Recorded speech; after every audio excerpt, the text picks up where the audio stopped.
Gente querida do Terror Nadi, não é conversando que a gente se entende. Conversemos então. E hoje conversaremos sobre o quê? Dom, vocação. Vocação, dom. Deixo claro. As definições que eu irei colocar agora, nada tem com aquelas que estão em dicionários, que estão no Google, aquela coisa literal, o verdadeiro sentido de cada palavra. Não. Eu não sei se elas são sinônimos, se elas são similares, se elas divergem, se elas têm diferenças específicas, nada.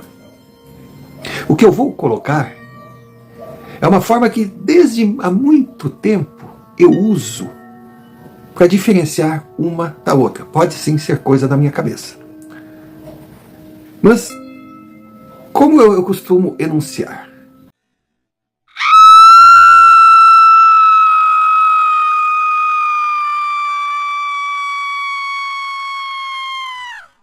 Vocação, no meu modo de ver, é aquela capacidade que já nasce com o indivíduo. É a criatura ser boa numa determinada função, uma determinada arte. É algo tão explícito que a faz se destacar. Então, feliz daquele que nasce com uma vocação.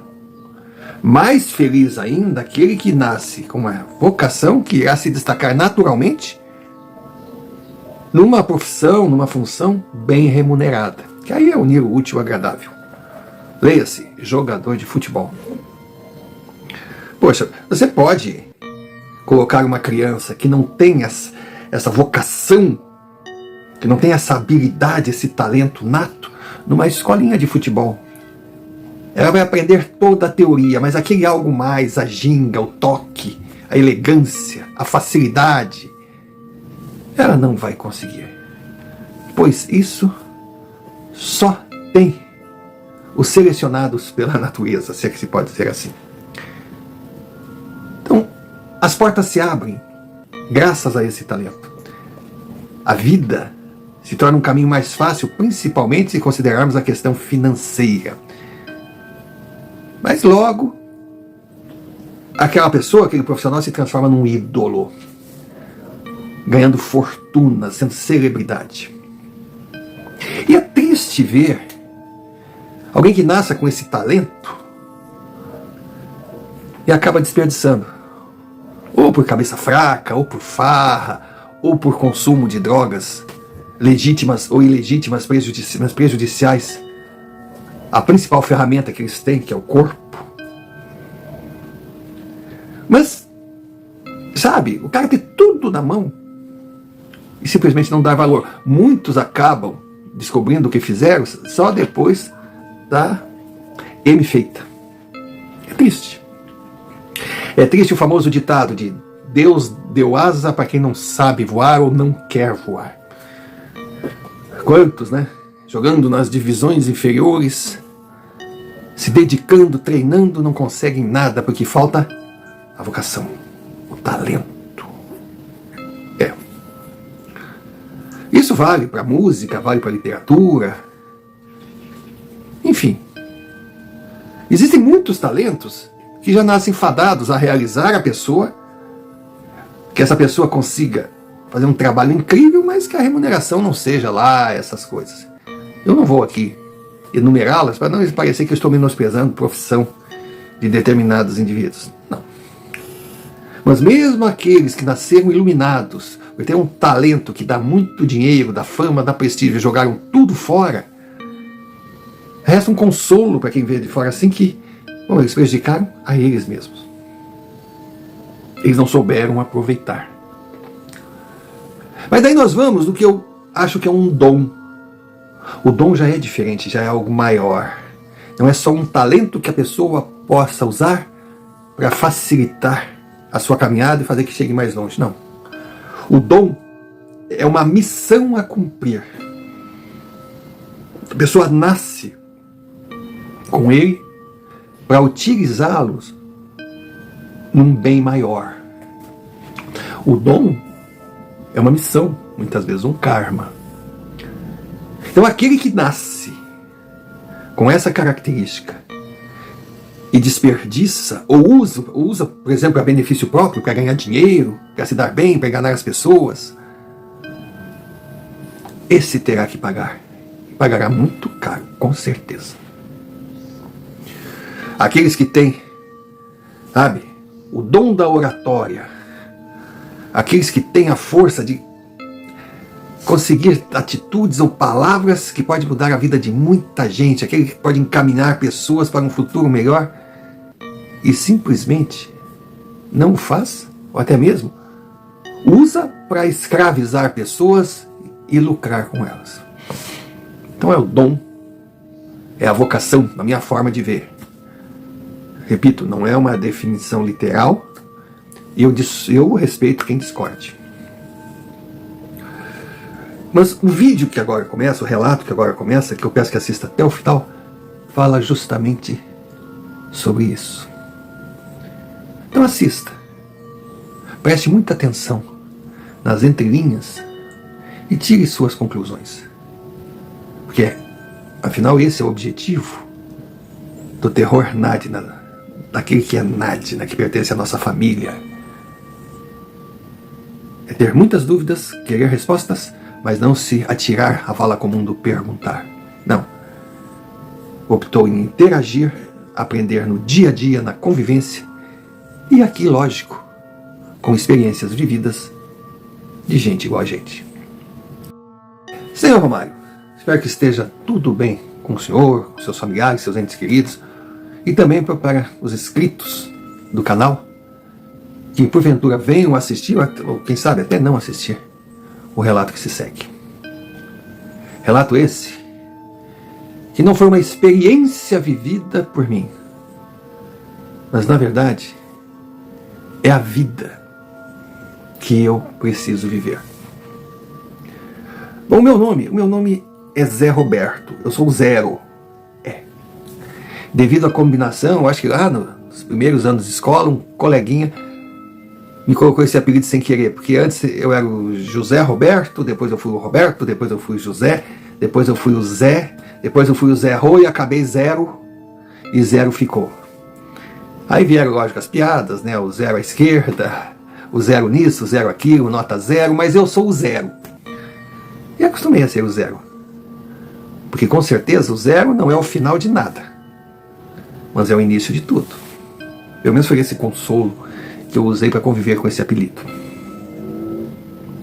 E eu tive uma infância tranquila, mas vamos dizer assim, uma infância tranquila até a página 2.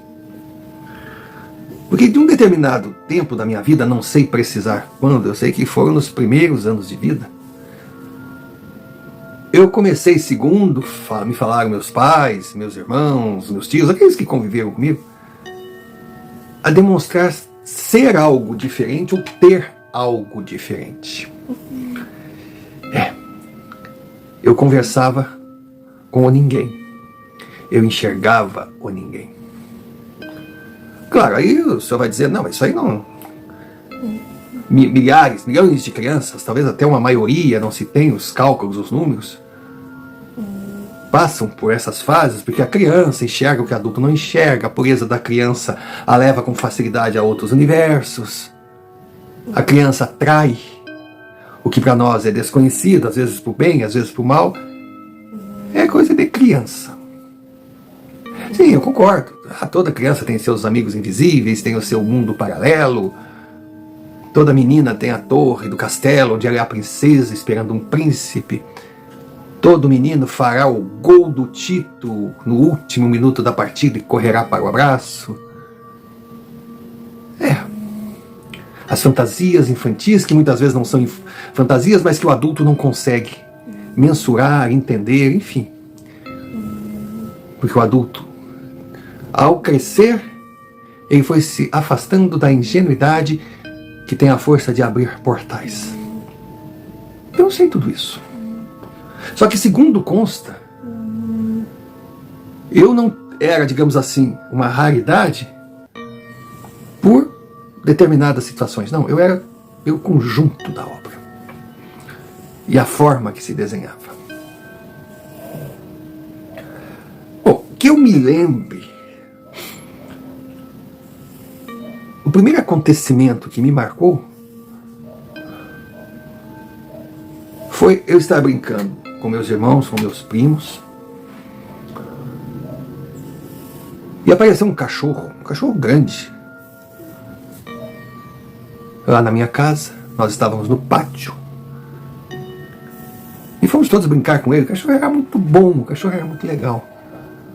Nossa, nós brincamos, nós demos comida, nós alimentamos, nós chamamos o cachorro de Rex. Nossa, criativos nós, né? Então estava eu, meu irmão e meu primo. Aí um vizinho, o Carlito. Éramos todos piás, pequenininhos. E aí, de repente, eu olhei pra frente, parecia que eu estava enxergando algo ruim chegando. Aí eu disse para meus amigos, meus primos que estavam ali, todo mundo ali pra molecada, disse: ai, é melhor a gente entrar pra dentro de casa. Mas por que nós estamos no parque? Estamos brincando. Não, vamos entrar e vamos soltar o Rex. Aí eles viram: soltar o Rex? Soltar o Rex? Mas soltar o Rex? Por que ele está tão bem aqui com a gente? Aí a minha mãe estava ali também. Aí eu queria puxar todo mundo: vamos entrar, mãe, mãe, solta o Rex, mãe. Ela não entendia nada, todo mundo: nossa, olha, tu tá maluco? O que está acontecendo? De repente, parou um carro no portão da nossa casa. Desceu um casal, o Rex começou a latir, mas gritando, o cara já foi abrindo o portão. Minha mãe: o que é isso? Cala a boca. Aí meu irmão não gostou daquilo, meu irmão era um molequinho, mas quis defender a mãe. O cara empurrou assim, mas na maior truculência. Aí ele desamarrou o Rex e disse: vai, Sultão, vai pra casa, vai, Sultão. Aí a mulher desceu assim, eles abriram a porta do carro, o cachorro entrou, e a mulher desceu. E tem outra coisa, sua vagabunda, falando assim pra minha mãe: se você tentar roubar o nosso cachorro de novo, eu vou vir aqui, vou te encher essa cara de tapa. Seu Romário, eles deram um azar que o meu pai estava chegando. E ele presenciou a cena. E o meu pai era um cão chupando manga. Meu pai pegou aquele cara, mas deu uma camaçada de pau. E a minha mãe, não satisfeita, encarou aquela mulher. E o Rex, o Sultão, não sei, só olhava assim. Era um baita vira-lata. Bom, resultado: foi uma gritaria, foi um alarde, foi um barraco, justamente na nossa casa, que nunca teve nada. A gente não se metia com ninguém. Aí chamaram a polícia. E aquele atrevido era meio importante na cidade. Meu pai saiu algemado. Doeu ver meu pai saindo algemado, mas também foi um prazer ver o cara com a cara todo estragado. E meu pai ia ter que entrar no carro da polícia e disse: e tem outra, se tu passar no portão da minha casa de novo, eu vou sair de lá, eu vou te pegar. Aí o policial, o Ângelo, gente boa, a gente conhecia: aí entra, deixa pra lá, vamos lá, entra pra lá. Ele falou: mas não se algema um chefe de família na frente dos filhos e da mulher. Aí o Ângelo falou: eu sei, mas a gente não tinha que te controlar, poxa. Tu ia matar o cara se a gente deixasse. Vai, entra aí que eu já vou tirar essas algemas. Bom, em outras palavras, a coisa deu em nada. E aquele casal virava 3 quadras antes de passar na frente da nossa casa. E o tal do Sultão acabou fugindo da casa deles e veio envelhecer com a gente. Quer dizer, uma história estranha, né? Uma coisa que... Mas lógico, ninguém gostou de ver o papai saindo algemado. E aí todo mundo ficou me olhando depois de caso passado, que se tivessem me ouvido, nada daquilo teria acontecido. Teria soltado o cachorro, aquele carro ia passar, e meu pai não teria enfrentado os problemas que enfrentou. Então, as pessoas começaram a prestar mais atenção no que eu falo. E não vamos por essa rua que é perigoso. Opa! Sabe essa coisa assim? Ah, pai, eu acho que o senhor tem que jogar no bicho hoje. Você jogava muito bicho na época. É, filho, jogar o quê? Ah, joga o 104. Meu pai ali jogava e dava. Aí, claro, depois ficava aquela cobrança todo dia.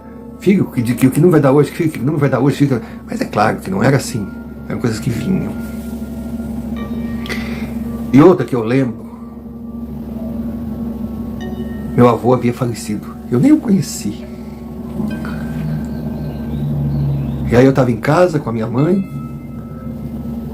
Tinha uma visita, era a tia Maria.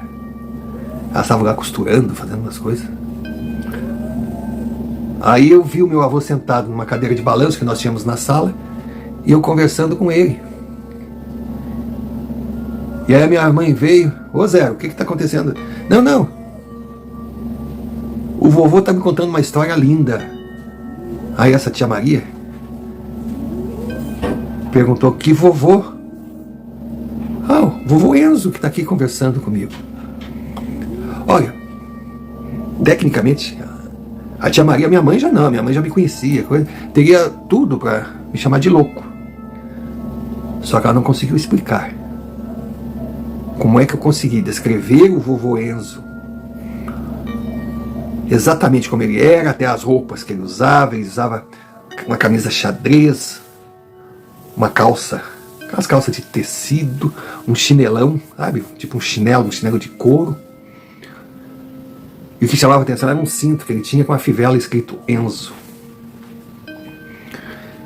E mesmo que elas conseguissem explicar, se chamasse de coincidência, não tinha como entender o fato da cadeira de balanço estar balançando, como se estivesse alguém sentado.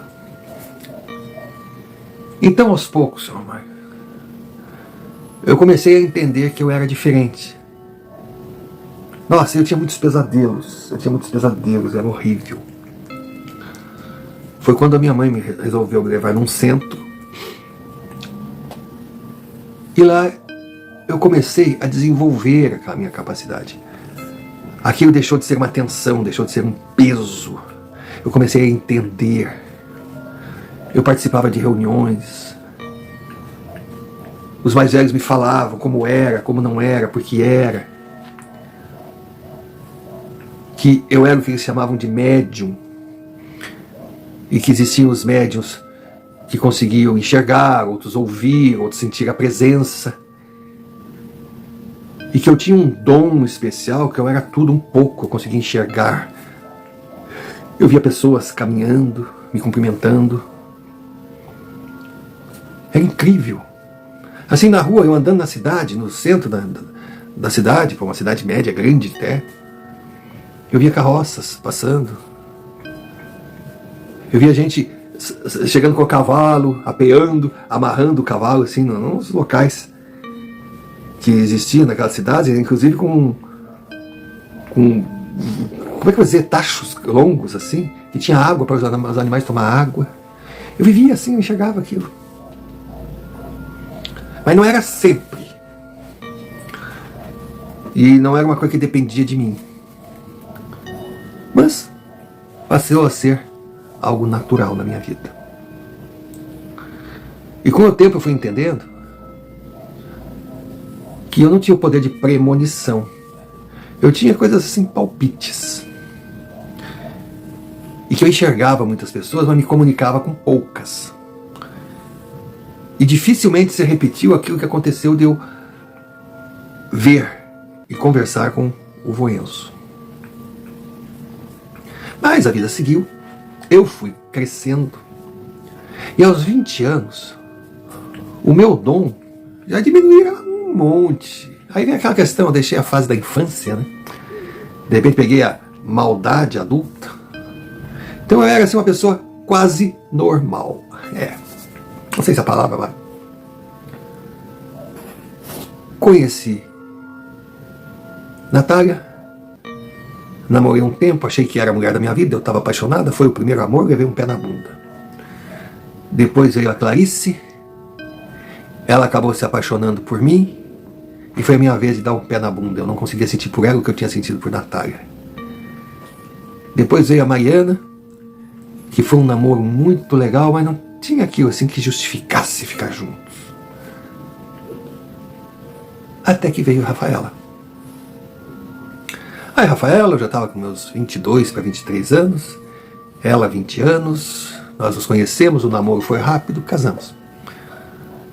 E é claro que no namoro, ela viveu algumas cenas, tipo a gente na sala, da casa dela, no tempo que se namorava na sala, sabe o que é?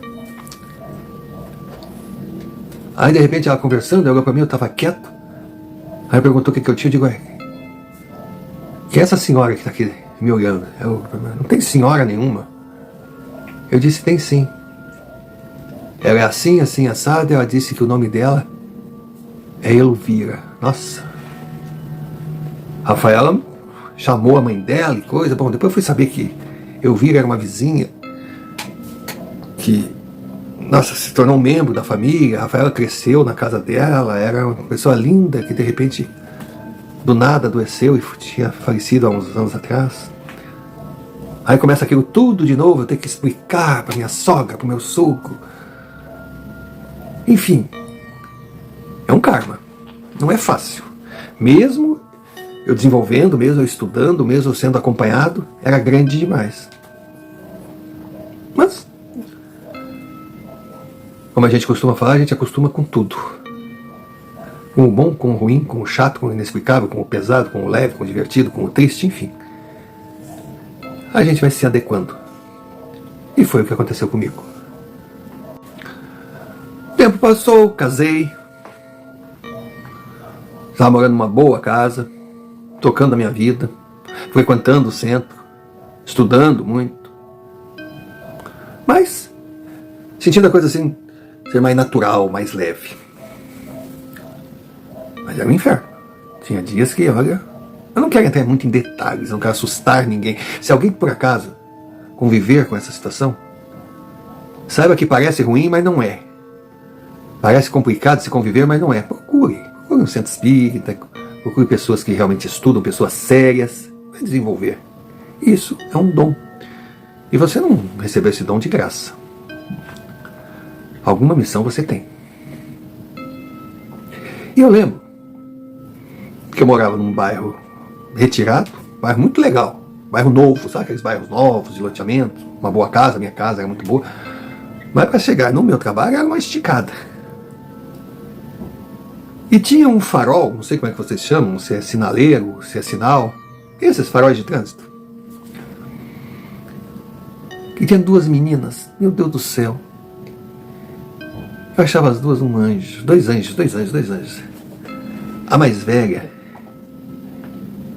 ela devia ter assim, uns 12 anos, mas também, acho que pela vidinha judiada, uma infância terrível, mal alimentada.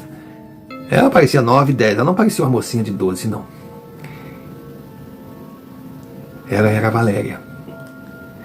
E a irmãzinha dela, a Vânia, ai, a coisa mais lindinha do mundo, era um toquinho. Valeu mesmo, devia ter uns 5, 6 anos, mas parecia que tinha 4. Então a Valéria, ela ficava no sinal, vendendo os docinhos. É uns docinhos que sei lá quem fazia.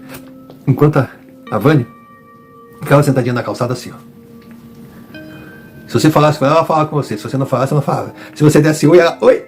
E assim. Meu Deus. Teve uma tarde fria que eu passei, as duas estavam ali com uns casaquinhos muito fraquinhos, aquela roupinha.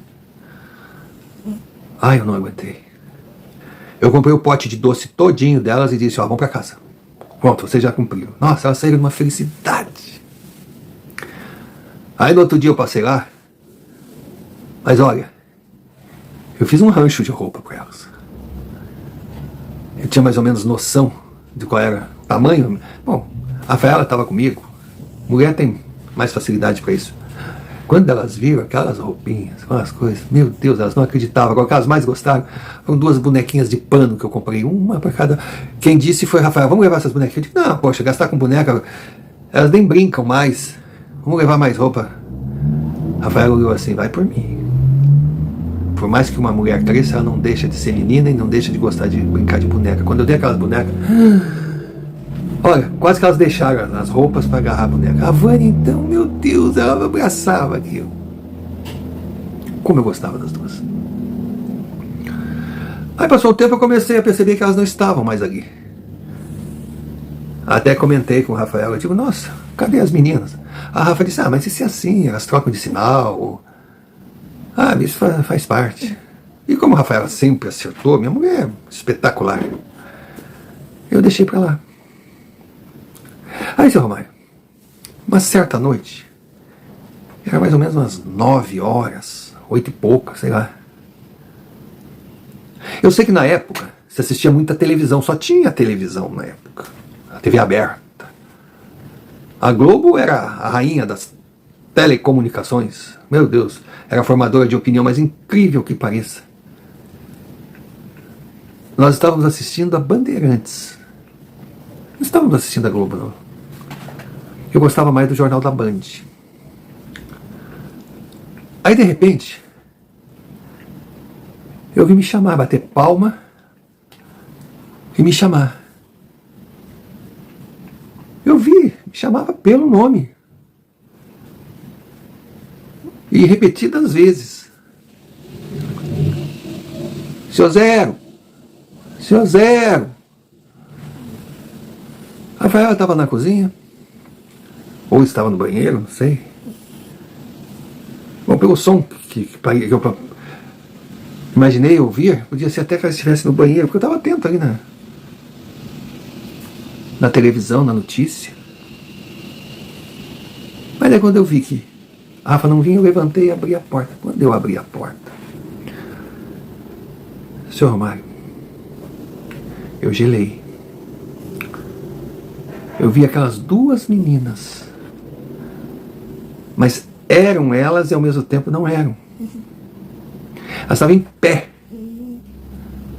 no portão da minha casa. E elas brilhavam, parecendo dois espíritos, uma coisa, sabe?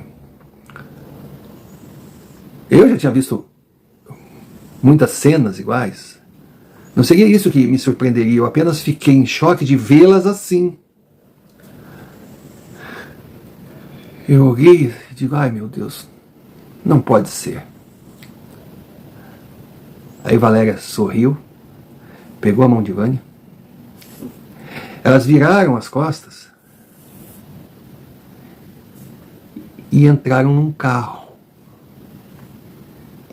Só que elas entraram no carro sem ter que abrir porta. Elas entraram no carro. E eu vi a placa do carro. E aquele carro, não é que saiu, arrancou e foi embora, aquele carro sumiu na minha frente. Eu fiquei olhando aquilo, parado. Aí que eu percebi a Rafaela do meu lado. Ela disse, Zero, tá tudo bem? Eu falei, tá, mas depois eu te explico. Ela olhou para mim e perguntou, mas o que as meninas queriam contigo? E que carro era aquele? Eu olhei, digo, você também viu? Claro que vi. Eu fui para dentro de casa, desliguei a TV, comecei a rezar, fechei os olhos, tentando chegar num denominador comum. Quando de repente eu enxerguei as duas, elas estavam tipo num limbo, uma coisa estranha. Elas estavam tateando no meio do nada, mas não conseguiam sair. Aí Rafaela sabia, quando eu tinha aquelas visões, aquelas situações, veio, me trouxe um chá, mas ela também estava nervosa porque ela viu e ela não tinha nada. É que a coisa foi tão forte que eu acho que ela viu através de mim. E ela perguntou, amor, o que você vai fazer? Eu disse, eu vou descobrir que carro era aquele.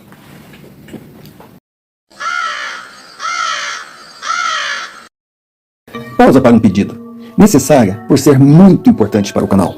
Se você ainda não é inscrito, inscreva-se, deixe o seu like, comente, compartilhe, clique sino de notificações para receber mais vídeos produzidos por nós. E se achar que merecemos, envie-nos um Pix, QR Code na tela, como também a chave, você escolhe o caminho. Qualquer quantia será bem-vinda. Importante também é que você lembre de hypar o vídeo. E se desejar se associar à Confraria Nadina, será muito bem-vindo. Seja membro por apenas R$ 4,99. Em troca nós não temos muito a oferecer, mas já existe uma grade de vídeos extras exclusivos para os membros. E é claro que não podemos deixar de agradecer sempre aqueles que enviam os seus relatos via e-mail, o e-mail que está aqui na tela. São essas experiências o combustível que move a engrenagem. Dado o recado, voltemos ao relato. E desde já deixamos o nosso muito obrigado. Muito obrigado por estar aqui, por ser um Adna, pois você é a razão do canal existir. Seu Romário, no outro dia eu não fui nem trabalhar. Minha primeira parada foi lá naquele sinal que eu conhecia as duas. E ali tinha umas lojas, assim, tinha um barzinho. E eu fui perguntar se alguém lembrava dela, se alguém conhecia. Até que uma senhora, já de idade, era proprietária de uma daquelas lojas que tinha ali no local. Ela disse, sim, as duas irmãs. Claro, a gente adorava elas aqui. Tinha dias que elas vinham e pediu para guardar as coisinhas dela no canto aqui, a gente deixava, a gente às vezes se reunia, comprava uma marmita, dava umas coisinhas para ela comer. Elas chegaram a comentar sobre o senhor, também ouvia o senhor de vez em quando falando com elas. As roupas que o senhor deu para elas, elas usavam, elas ficaram tão felizes, mas ficaram felizes com as bonecas. Vocês dizem, ai. Aí eu perguntei se ela sabia do paradeiro das meninas. Ela disse, não, as meninas simplesmente não apareceram mais.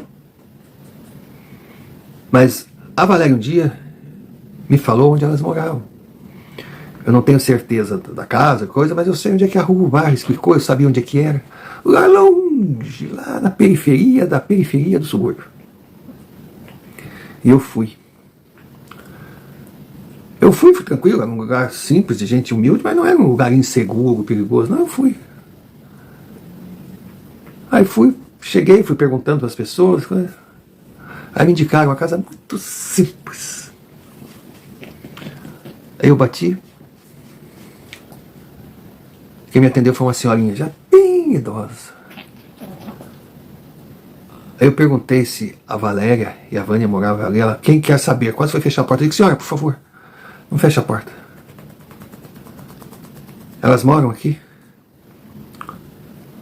Aí aquela senhora deu um grito. Vanderlei!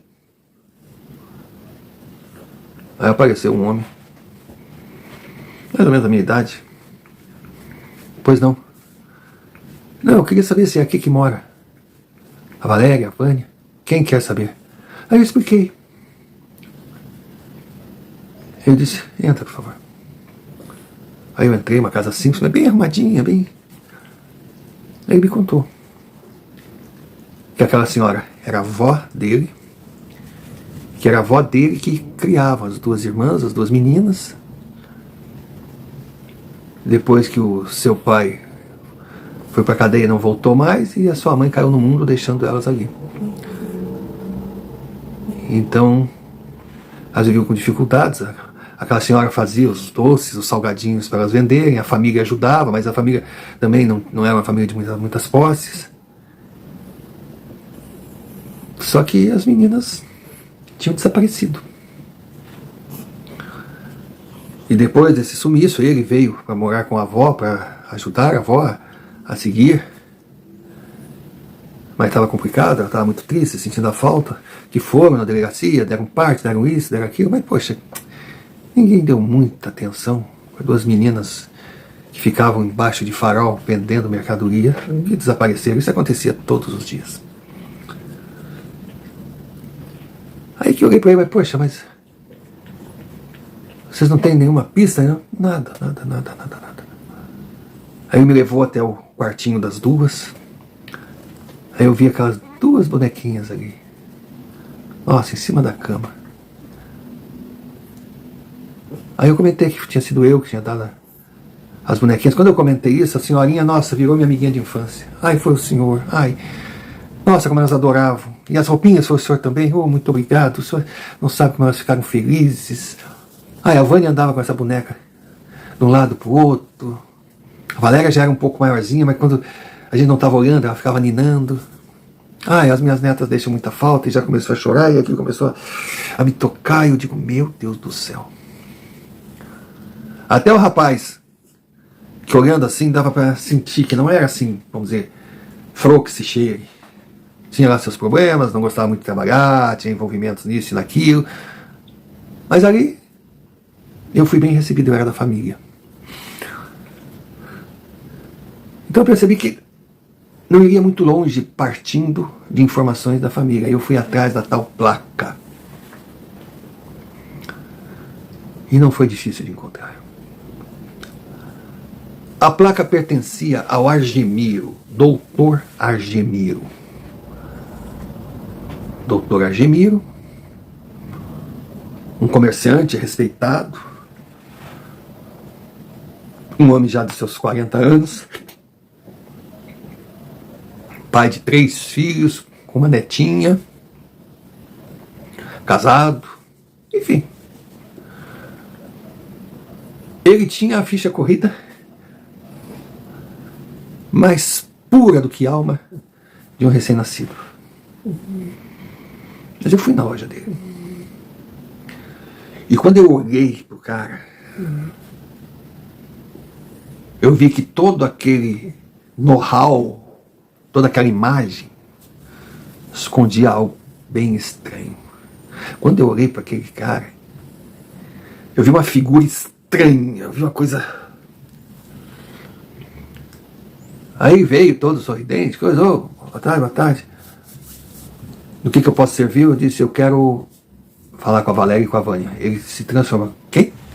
Mas eu percebi que ele abalou. Eu quero falar com a Valéria e com a Vânia. Onde ela está? Ela quem? Eu quero falar com a Valéria e com a Vânia. Onde ela está? Aí a não concordância foi algo que eu me vi assim, sabe? Incentivado. Porque eram 2 meninas, então onde elas estão? Mas não, eu foquei na Valéria. Onde ela está? O homem virou o cão. Eu não estou sabendo o que você está falando. O que você está me acusando? Que palhaçada é essa? Saia do meu estabelecimento. Porque não sei o que, já vieram os funcionários. Já veio um rapaz lá que é padrão puxa-saco, entendeu? O que houve, patrão? Não, esse homem entrou aqui falando coisas sobre ela está, sobre Valéria, sobre Vânia, sei lá quem é, sei lá quem são, o que esse cara é louco e já queriam me empurrar. Aí eu falei, não, sem violência. Eu virei para ele e disse, ó, amanhã eu vou voltar aqui, mas vou voltar com a polícia, porque eu vi o seu carro. Aí descrevi o carro todo, a cor, o modelo, o ano, com o número da placa. Eu vi o seu carro parado, eu vi as 2 meninas entrando no seu carro e depois elas desapareceram. Então eu quero saber onde ela está. Porque algo me diz que a Vânia está bem. Aí eu vi que ele tremeu e quase falou alguma coisa. Mas eu virei as costas e saí. Virei as costas, saí, e à noite eu fui no centro. Porque diferente do que muitos pensam, no centro tem todo tipo de profissional que frequenta. Eu tinha amigos da polícia. E eles entenderiam o que eu estava falando. Eles entenderiam o que eu estivesse falando. Eles entenderiam. E no outro dia foram dar uma batida. O tal do senhor acima de qualquer suspeita não foi trabalhar, sumiu. Aí começaram a investigar. Aí o puxa-saco teve que ficar quieto, vendo os policiais entrando, olhando aqui, olhando ali, sem mandado, sem nada. Que de alguma forma os que estavam ali tinham certeza que eu havia acertado num alvo que eles não podiam nem imaginar. Foi quando, numa dessas revistas, eu vi um casaquinho que eu tinha dado para Valéria. Aquele homem teria que explicar o que aquele casaquinho fazia ali. Aí nós fomos até a casa dele. A esposa dele começou a dizer que ele não estava em casa, que ele tinha saído para viajar. E o investigador Paulo se apresentou como sendo da polícia, que só queríamos fazer algumas perguntas. Bom, resumindo, seu Romário, nós encontramos o homem que chegou com um advogado, mas não adiantou. E aí que bateu uma explicação de algo inexplicável. Por que eu dizia onde ela está, se eram 2 meninas e eu tinha visto as 2 no meu portão? O homem acabou confessando que ele pegou as 2 meninas e que ele deu cabo, para não entrar em detalhes, que ele simplesmente fez a pior das atrocidades com Valéria. Mas Vânia ele não sabia, porque Vânia ele entregou para uma mulher. Aquela história que demora para encaixar, sabe como é que é? Porque nada é tão claro que nem nesses filmes, né? Mas Valéria perdeu a vida na covardia nas mãos dele. E na sequência das investigações se descobriu que Vânia não teve melhor sorte. Eu sei que partindo dali foi uma devassa. Se descobriu cretinos, animais envolvidos em todo tipo de maldade contra crianças, principalmente as crianças de rua. Foi uma limpa. E o tal senhor responsável, respeitado, pegou 25 anos de cadeia, mas não durou 6 meses lá dentro.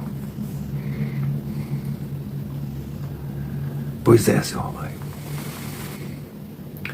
Eu havia descoberto o infeliz que judiou daquele anjinho chamado Valéria.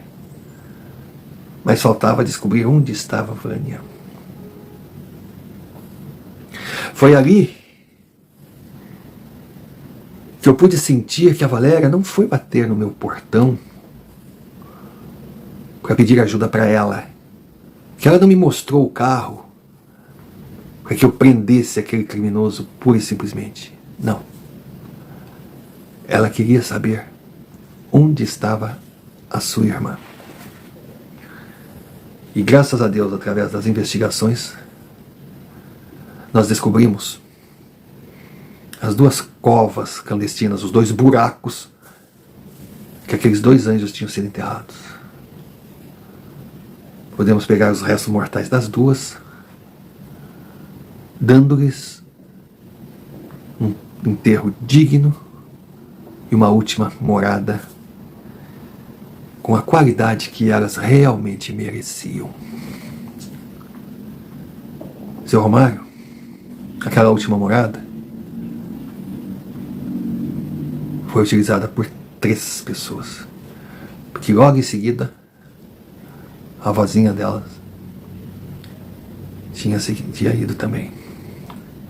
E aquele cidadão que me atendeu, que veio morar com a avó depois que as meninas partiram, o tal de Ayrton, que era tio das meninas, né? Foi só dar uma imprensada e confessar tudo. Tanto que foi através dele que nós conseguimos encontrar Vânia. Seu Romário. Aquele infeliz havia vendido as 2 meninas, aquele retardado, tarado, aquele miserável, que para a sociedade local era um chefe de família e um comerciante respeitável. Logo foi tudo dissipado, os envolvidos, tanto Ayrton, quanto Argemiro, quanto a mulher que ficou com Vânia, todos foram parar na prisão. E eu em casa, deitado, pensando a respeito, eu ouvi novamente as vozes me chamando. Quando eu cheguei na porta, estavam as 2 sorridentes, me abanando, me agradecendo, e cada uma delas segurando a bonequinha que eu havia dado de presente.